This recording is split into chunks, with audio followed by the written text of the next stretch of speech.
This story is brought to your ears by all our fantastic supporters on Patreon. To get in on the action yourself with bloopers, extras, and the occasional early story, join us at patreon.com/voiceofallmtg. We'd like to thank our newest patron, Travis Wood, for already donating. For more stories or just a chat, visit voiceofallmtg.com. And now, Voice of All presents At Any Cost, Episode 13 of the Battle for Zendikar. Nixilis is having a bad day. Things had been going so well. He'd seized the power of the relocated Colony Heart, and with it forged a connection to the raw mana of Zendikar. He was finally ready to tap into Zendikar's Hedron network and restore his Planeswalker spark. And then disaster struck in the form of the elf Planeswalker Nissa Ravain. Nissa took Colony Heart from the demon would-be Planeswalker, repaired her own connection with Zendikar, and collapsed tons of rock and soil on him. It was a setback, but Nixilis had not gotten this far by giving up. Pain. A modest upgrade to the oblivion I had been expecting. It could only mean one thing. She left me alive. I laughed.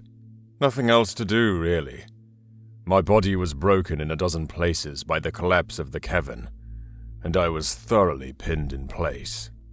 The act of laughing sent waves of radiant agony throughout my body, and I used the pain to diagnose my injuries.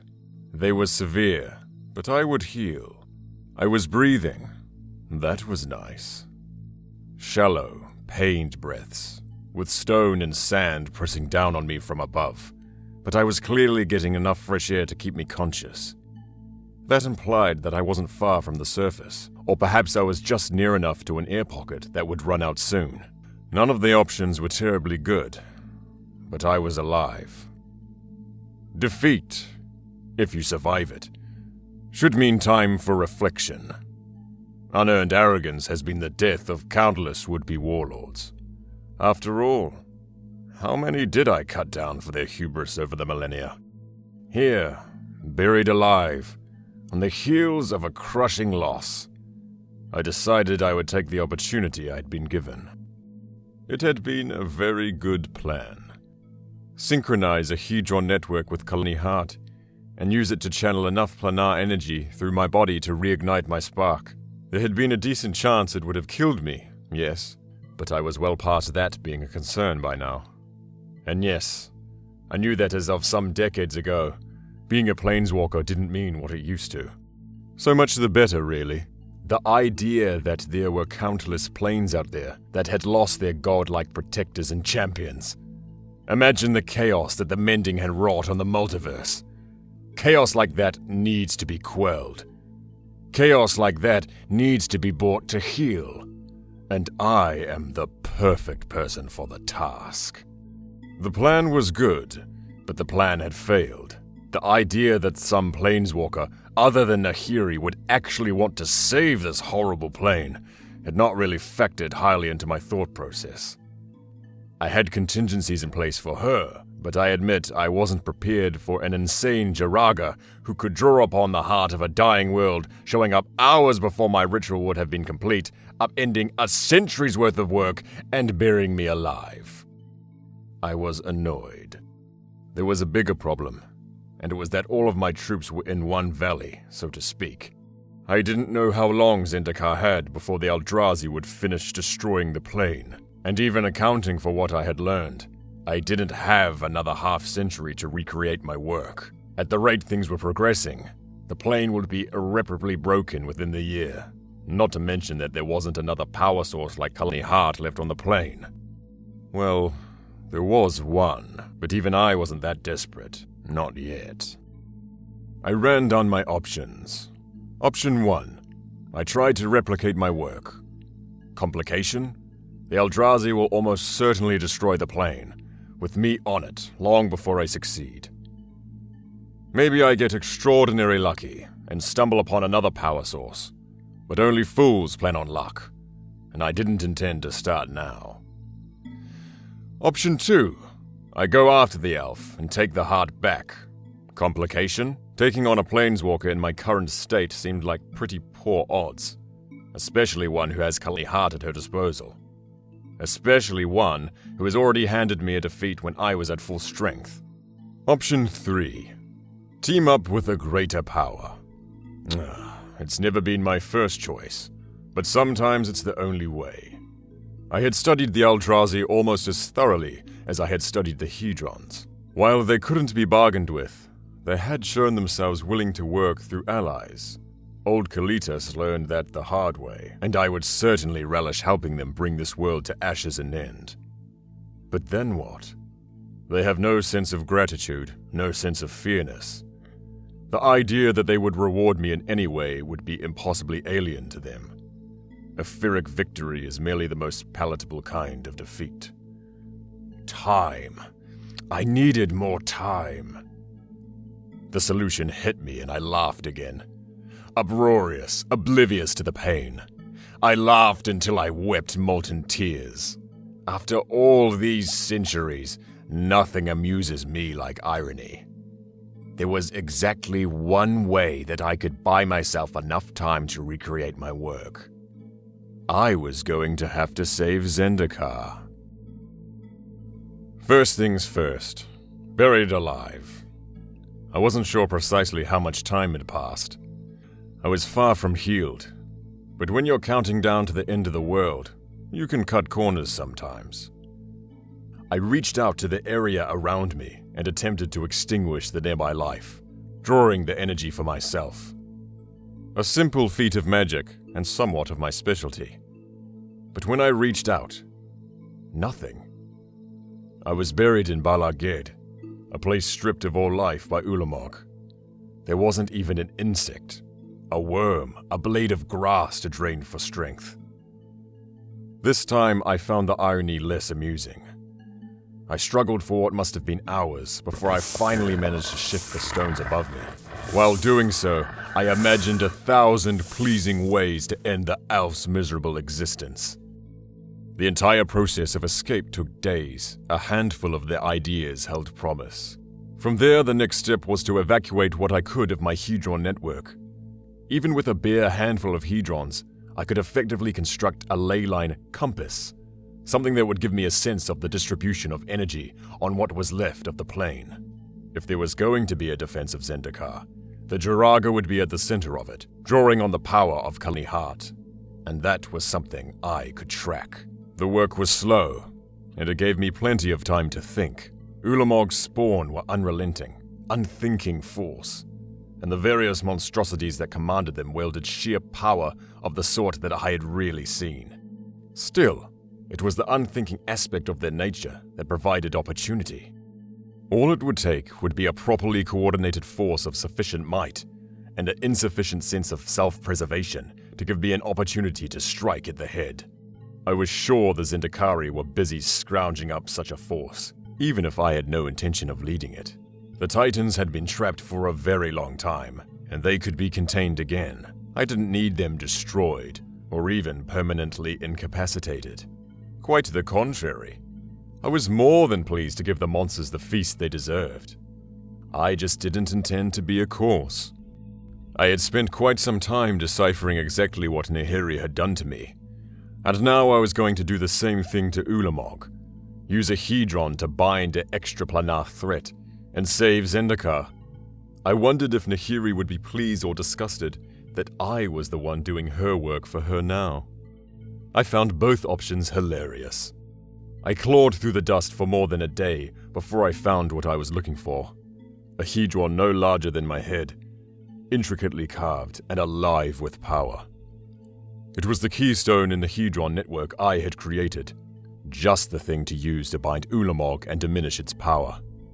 I looked upon it again with some amount of awe. There was no room in my loathing of Nahiri to admire her genius. To create something of such power, and contain that power in an object that could survive for millennia or more. If Nahiri had not returned to help forestall Zendikar's destruction, it almost certainly meant she was dead.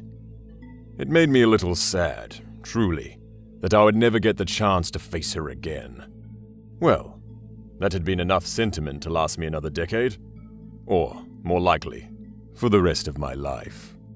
I ran a pulse of magic through the two of the larger hedrons in my network, and they floated above the sand, turning themselves slowly until they found alignment. From there, I activated the keystone and moved it slowly around the pier, feeling the push and pull of energy from the stones. Lithomancy was a subtle art, and though I knew I had only scratched the surface of it, it still offered me a versatility of magic that I had not known before. The basic function of a hedron is to redirect energy, but that simple function can be used to empower, summon, imprison, or destroy. An image of weight, of gravity and distance, played out in my mind and body as I strained to make sense of it. The location of the elf was easy enough to divine. Empowered by the heart, she stood out like the sun. But there was something else, a channeling of mana that seemed to be both abhorrent and familiar. They were close together, whatever it was. It was likely where the Zendikari would make their last stand. Tazim. Seagate, if memory served. A lovely place for a slaughter. I unfurled my wings. Marvelous things, really. And I hadn't made much use of them. They made travel slightly more bearable and made moving between Zendikar's continents much less of a chore. The skies offered a taste of freedom, but also served as a bitter reminder of what I had lost. The freedom of the skies is a vanishing mote of dust in the face of the freedom that the multiverse once offered me. On the other hand, you don't see a lot of demons on boats, and it turns out there are some very good reasons for that. I flew along the coasts, preferring to avoid flying over open water, except as needed to reach Tazim. The skies were largely devoid of life. With a keen eye, you could pick out some of Ulamog's floating spawn, but they were uninterested in me, and I in them. Birds were rare. Angels, thankfully, were all but gone. When the Eldrazi rose, the angels fought. Adorable, really. Not awful tacticians, if I'm being fair, but they labored under the misconception that it was a battle that they could win. The angels fought, and mostly, they died. Very rarely you'd see one of Emrakul's lone spawn floating about, doing whatever her spawn do. But for the most part, the skies were mine. An open sky, a bright sun shining down on me, peaceful clouds drifting in the wind, and I felt them all as an oppressive weight, a confinement. That distant horizon was a claustrophobic nightmare. But soon that horizon would be gone, and one way or another, so would I. As I covered the miles on my approach to Seagate, it was clear that I was heading to the right place. On one side there were endless wastes. Ulamog himself had carved a path to this place, leaving silence and dust in his wake. On the other, a ragged supply caravan wound its way through Tazim. Refugees and fighters, though you couldn't really tell the difference between them, were swarming to the wall. The last stand of Zendikar was already underway. I could hear the roar of battle from miles away. Such a beautiful thing. But it was nothing compared to what I saw when I crested the wall. Armies clashing, spawn and Zendikari slaughtered by the thousands, and rising above it all, Ulamog, trapped in an enormous hedron network. I needed a moment to take it all in. I couldn't keep the grin off my face. The network was huge. The Zendikari had accomplished with brute force what had taken me decades to complete through care and subtlety. By using the giant structural hedrons, they were able to tap into the energy of the entire plane. My work with Colony Heart was essentially a scale model of what they had done. My alignment was rough and amateurish, even by my Dabbler's standards, but it was stable. Only a fool plans on luck, but it is a greater fool who fails to take advantage of it. Option 1 was back on the table. I found a good vantage point to study the network, gently displacing the core sentries who had been using it as a lookout station. The networks were straining to contain Ulamog, but the Titan was starting to weaken as well. I was impressed. The Zendikari might actually have been able to kill it. Full marks for effort and inventiveness. But it was time to add a minor wrinkle to that plan. I flew up, high above the fray. Core on their kite sails spotted me at this point, but didn't engage. Their attention was focused on holding back the spawn and relaying information to the battle below. The keystone hedron trailed behind me, and it was beginning to react to the network's incredible energy. Its runes glowed with a violent light, overwhelmed by the ley line flow. I willed it into place, locked into a harmonic point above the ring's precise center. It began to spin, a vortex of energy forming that sent a numbing electrical charge throughout my body. I faltered in the sky for a moment. My heart was pounding, and I could scarcely breathe. I had waited so long for this. So very long. I spoke 3 words. In that moment, everything began anew. The energy overwhelmed my senses. My vision flared to white, and I couldn't sense my body. The power burned through me, a rushing torrent of agony and perfection, and deep within my core, first as a glimmer, and then as a blazing flame, my spark returned. The multiverse stretched out before me once more. I could feel the worlds, countless worlds, familiar and new, splayed out in an infinite canvas of realities. I felt them as pinpricks of light, beacons of power in the distance. The dream I had for millennia was finally at hand. I could leave this terrible place. I started to fade away to anywhere but here. No, I wasn't done here. Not yet.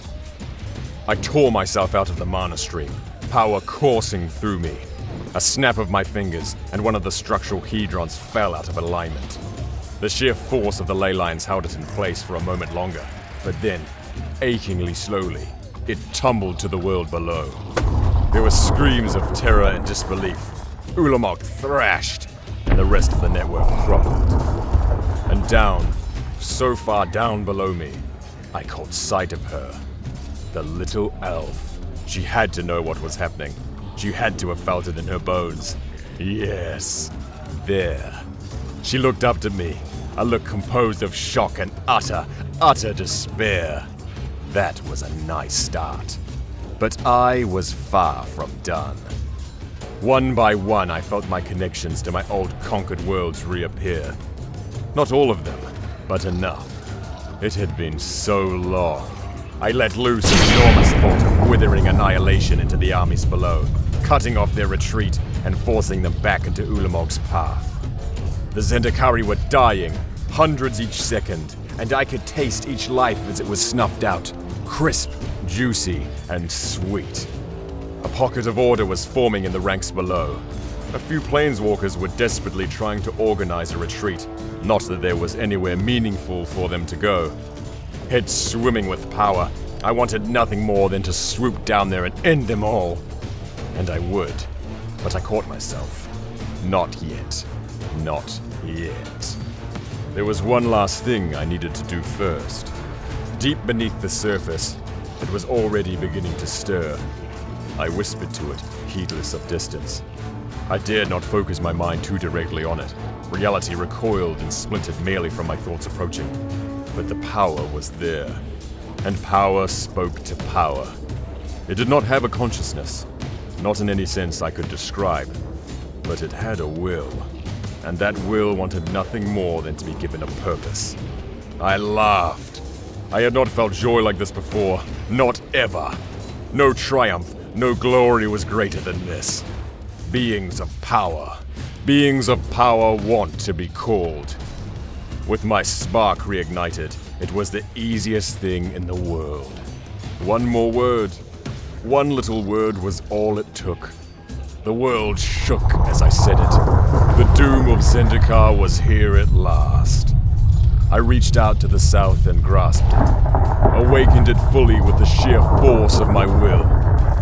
Mine would be the last word for this wretched place, and I shouted it from the center of my soul. Rise! Thank you for listening to this production of Voice of All. As listener-supported entertainment, we rely on you not just for the voices of the characters, but also to keep us going and growing. If you enjoyed what you heard, please support us by rating and reviewing us on iTunes, or following us on SoundCloud, Stitcher, and Google Play. or just plain sharing with your friends. You can also support us financially on Patreon for exclusive perks. At Any Cost was written by Nick Davidson. The podcast was produced and edited by Gin Doukeshi. This week's story featured the voice talent of Mike Whiteman. Probably the shortest this list is ever gonna get, eh? Voice of All is unofficial fan content, permitted under the Wizards of the Coast fan content policy. Magic the Gathering is copyright Wizards of the Coast. And hey, what did y'all think of our demon friend narrating? Let us know on Twitter at VoiceOfAllMTG. Have a great day, y'all.